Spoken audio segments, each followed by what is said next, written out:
Welcome to Jane Jackson Careers, a podcast that takes your career to the next level.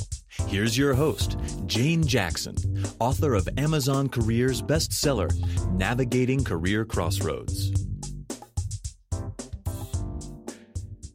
Welcome back to my Careers podcast. In this next series of 7 episodes, I'm going to do something a little different. I'm going to create a job search series within the Jane Jackson Careers podcast. I've had so many listeners ask me about specifics regarding the job search or career transition process that I'm now going to make it really easy for you. So, from episode 65 through to 72, I'm going to discuss each of the essential steps to take control of your career or your job hunt.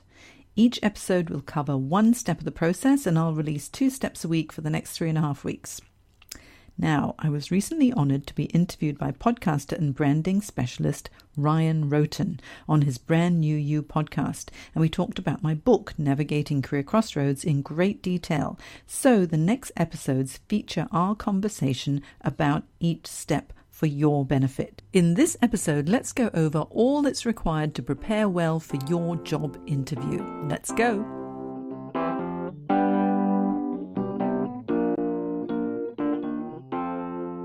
Let's say that we do some networking, and maybe we found our way to the hiring manager.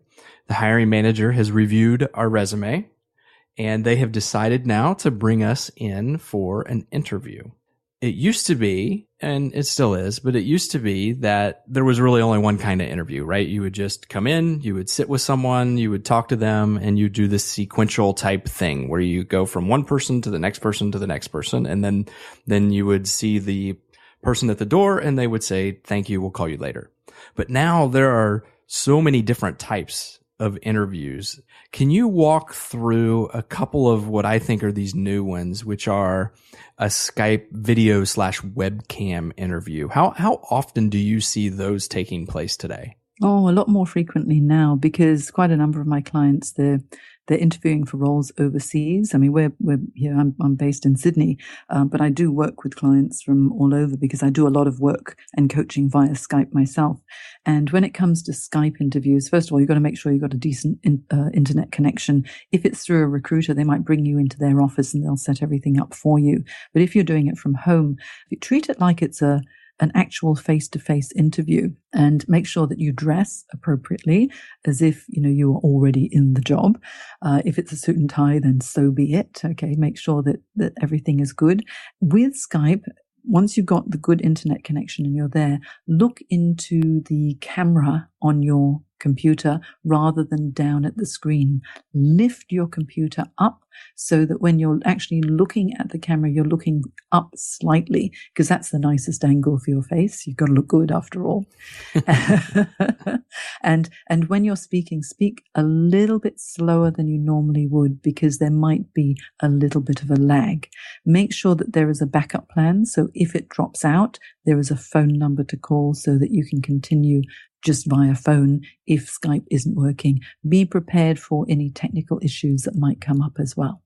Be prepared, because this is the key. When it comes to interviews, prepare for every eventuality. And it's not just prepare your responses to certain interview questions. It's prepare for technical issues. It's also prepare for how long is it going to take you to get to that venue. That statement takes me all the way back to the very first interview I did for this podcast with Tim Salmier, who said, your interview really starts the minute you walk out the door of your house. It does. Because you never know who you're going to run into along the way. What types of questions should you ask, and is that a good opportunity for the candidate to demonstrate their expertise? Absolutely. Well, first of all, wait until it's an appropriate time, and normally you can judge. They might say, "Do you have any questions for us?" And it's right at the end. And so anything that hasn't been covered already, make sure that you get that technical side covered. But also you could ask them something like, what would be the key attributes of the successful candidate in this role?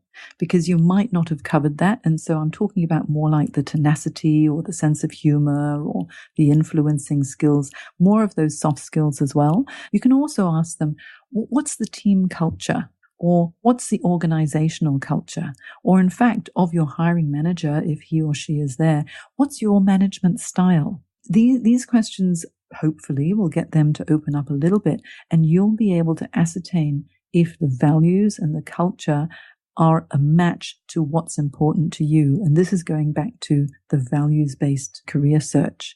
Because when it comes to the skills and the knowledge and telling people about your accomplishments, that's all fine and good, but it's the values and the culture and the fit, because they're looking for someone who can do the job, someone who will do the job the way they want you to work. So that could be working weekends or flexible work hours or traveling for the job or whatever it is, your personal preferences.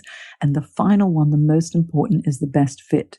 So by asking questions about the culture, about the management style, about the traits that would make you successful in that role, it helps you to ascertain, what that fit would be.